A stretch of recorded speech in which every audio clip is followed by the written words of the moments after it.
were born in Swat village, 5 miles from Tuzla in Bosnia. And yeah, you started basketball at 14. Did you play football before? And what was the reason that's actually pretty late to start playing basketball.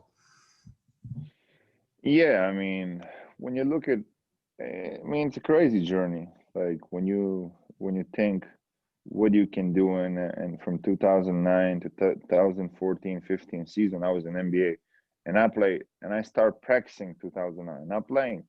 Like that was my first officially contract to play for Slovenian team, Zlatoro Glaško, and you don't get it.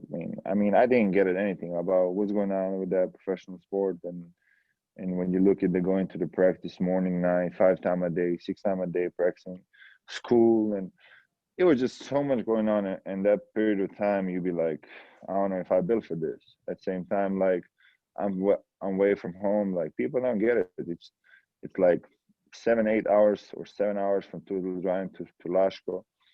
Um, it's like culture different. It's not like time change zone or something, but you definitely go into the different language, Mm-hmm. different people. Like you never left home before, so I think that was probably the most shocking part. Going back, why I started playing basketball, I really don't know, man. Like the guy show up one day, show up at my house and saying, "You are the best kid in '94 in Bosnia." And I'm looking at that dude like, what? And you haven't touched the So basketball before that. no, no, but craziest part, like he was really 1,000% sure I'll be in NBA. He, he actually said how what's my high gonna be? What's Wow. everything is just when he was saying it didn't make any. I guess when I looking back, yes, but right now when I was putting myself in that shoes, I still didn't get it how he put everything together. At the same time, that my progress from 2009 to 2014, with the injury, it just like how. But then you look at like you did everything you can, you sacrifice your work, and at the same time God give you the great path to walk.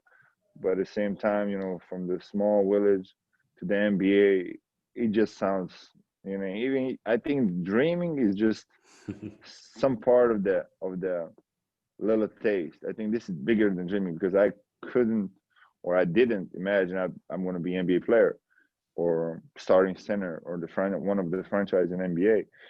And it just so many things is going in my mind when I'm just talking about that.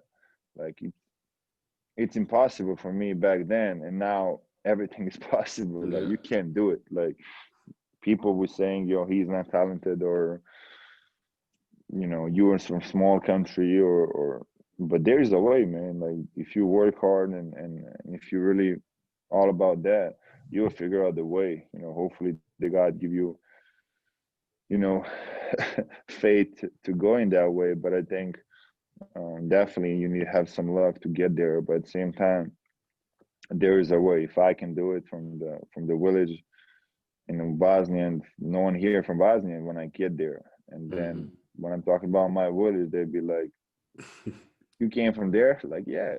They'd be asking me if the war still going on there before when I just came to USA. But I think my journey is just as special as you can get.